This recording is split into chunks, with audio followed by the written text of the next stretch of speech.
Hi guys, आज का ये वीडियो काफ़ी ज़्यादा खास रहने वाला है क्योंकि इसमें आप सभी की डिमांड पूरी होने वाली है। अब रीज़न है एक कि याद करो कि दिल्ली पुलिस को कोई टाइम था जब एग्ज़ाम को टाइम था 10 मंथ, लेकिन देखो आज देखो 3 मंथ के समथिंग आ गए। पता ही नहीं लगा पीछे का टाइम कब निकल गया। तो यही बात है कि एग्ज़ाम इतना जल्दी क्लोज आ जाती है ना, पता ही नहीं चलता। और हम एग्ज़ाम में क्वालिफाई भी नहीं हो पाते। जो लोग अच्छे से कंसिस्टेंसी के साथ पढ़ते हैं, सिर्फ वही लोग एग्ज़ाम को क्वालिफाई कर पाते हैं, वरना किसी का कुछ नहीं होता। और उस दिन हम रिग्रेट करते हैं कि काश मैंने अच्छे से पढ़ लिया होता। बट हाँ, अब 3 मंथ बचे हैं। मतलब इतना ही लगा के चलो कि दिसंबर या जनवरी में एग्ज़ाम होगा, तो मतलब ऊपर ऊपर से आइडिया इतना ले लो कि 3 मंथ लेके चलो। तो 3 मंथ भी पता ही नहीं चलेगा हमारे कब निकल जाएंगे। तो अब टाइम है कंसिस्टेंसी के साथ में एक प्रॉपर वे में अपने टारगेट्स को फॉलो करने का। तो मैंने सोचा है कि 30 दिन का टारगेट लेके चलता हूँ। ऐसे टाइम आने पे बढ़ाऊंगा भी मैं, ऐसा नहीं है कि ओनली 30 दिन। तो पहले 30 दिन का, क्योंकि मैं 30 दिन चाहता हूँ कि मैं अच्छे से इनको कंप्लीट करूँ। Then next 30 days. तो अब 30 डे के अंदर डे 1 से मैं स्टार्ट करने वाला हूँ अपने टारगेट्स को, जो भी बिल्कुल प्रॉपर वे में पूरी कंप्लीट थ्योरी, कंप्लीट पीवाईक्यूज और बुक से क्वेश्चन प्रैक्टिस के साथ में टारगेट्स बनाऊंगा। एंड वो टारगेट्स मैं अपने टेलीग्राम पर भी अपलोड करूँगा, कम्युनिटी पोस्ट में भी अपलोड करूँगा। तो आप अगर टेलीग्राम पे जुड़े हुए नहीं हो तो आप एक बार वहाँ से ज्वाइन भी कर लेना। तो हाँ, मैंने क्या सोचा है, कैसा सोचा है, तो वो प्रॉपर माइंड मैप मैं अभी यहाँ पे दिखाता हूँ आपको। आईपैड की स्क्रीन पर आपको दिख जाएगा।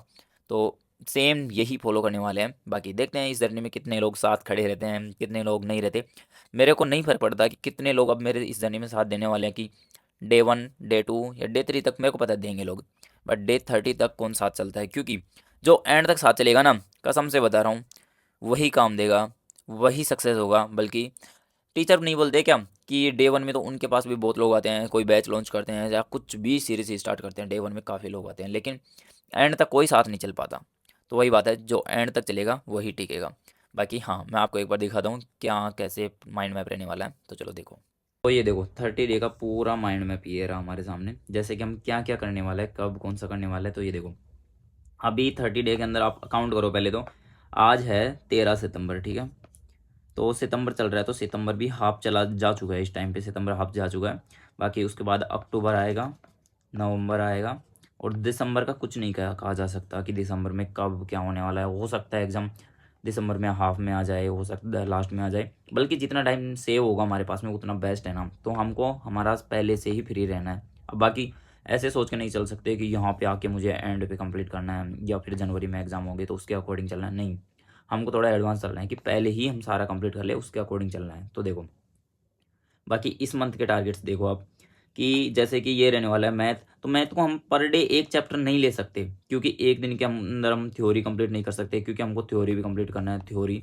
बाकी फिर पीवाईक्यू भी कंप्लीट करने हैं। फिर साथ में उसके अकॉर्डिंग करना है टाइप वाइज क्वेश्चंस भी करने हैं। तो इन तीनों को एक साथ नहीं किया जा सकता। तो ऐसे कर सकते हैं जैसे कि 2 दिन में 2 दिन में एक चैप्टर कंप्लीट होगा इसका, मैथ्स का, जिसके अंदर मतलब कैसे भी डिवाइड कर लो, या तो एक दिन में मतलब फर्स्ट दिन तुम थ्योरी कर लो, सेकेंड डे तुम पी वाई क्यू कर लो प्लस टाइप वाइज क्वेश्चंस कर लो, कुछ भी कर सकते हो। बाकी रही बात रीजनिंग की, तो रीजनिंग को भी हम देने वाला है, वो एक दिन देने वाला है पर डे, एक चैप्टर को ओनली एक दिन, इससे ज़्यादा नहीं दे सकते रीजनिंग को। तो बाकी रही बात कंप्यूटर की, तो कंप्यूटर को भी 2 दिन देंगे, क्योंकि लिमिटेड चैप्टर्स हैं और जिनको भी अच्छे से करना है, क्योंकि इतने कम चैप्टर है और इतने कम चैप्टर के लिए, क्योंकि वेटेज काफ़ी ज़्यादा है इनका, 10 नंबर की कंप्यूटर आ रही है, तो इसको ऐसे मिस नहीं कर सकते। तो 2 दिन एक चैप्टर को देंगे कंप्यूटर के। बाकी कुछ कुछ चैप्टर ज़्यादा भी ले सकते हैं, जैसे कि MS एक्सेल हुआ, MS वर्ड, इन दोनों को तो अच्छे से देना है, क्योंकि मैक्सिमम PYQs यहीं से पूछे जाते हैं। बाकी हिस्ट्री को भी एक दिन देंगे एक चैप्टर को, इसमें भी सेम एक दिन देंगे, ज्योग्राफी में भी एक दिन। और सारी सब्जेक्ट को स्टार्ट कर रहे हैं एक साथ। ऐसा नहीं है कि भाई अब सबको एक साथ लेके चलना है, क्योंकि अब टाइम नहीं है। पहले था कि भाई सिलेबस कंप्लीट करने के चक्कर में आगे पीछे कौन कब क्या ले ली। बाकी अब सभी को एक साथ लेके चलना है। तो बायो में भी, और मैंने पहले बायो स्टार्ट नहीं की थी, फिजिक्स केमिस्ट्री नहीं की थी स्टार्ट, तो इनको भी कर रहे हैं स्टार्ट। तो ये टारगेट्स रहने वाले मेरे डेली के, जो भी टू डू लिस्ट रहेगी तो उसके अंदर सेम यही टारगेट रहेगा। मैथ्स का, रीजनिंग का और कंप्यूटर वगैरह सारी सब्जेक्ट का ये टारगेट रहने वाला है। तो हाँ, अब इसको मैं फॉलो करने वाला हूँ 30 डेज तक। अब बाकी देखता हूँ कंसिस्टेंसी के साथ, मैं चाहूँगा कि एक दिन भी मिस ना करूँ, तो सबसे बेस्ट रहेगा, क्योंकि कंसिस्टेंसी तुमको भी पता है बहुत ज़्यादा ज़रूरी है। तो अगर ये टारगेट कंसिस्टेंसी से 30 दिन तक भी फॉलो हो जाते हैं ना, तो कसम से बता रहा हूँ, मतलब एक अलग ही पॉजिटिविटी, एक अलग ही माइंड मैप हो जाएगा हमारा, तो सबसे बेस्ट रहेगा। बाकी साथ में प्रैक्टिस सेट वगैरह लगाएंगे, टेस्ट वगैरह देंगे, तो वो सारा मैं इसमें इंक्लूड कर दूंगा।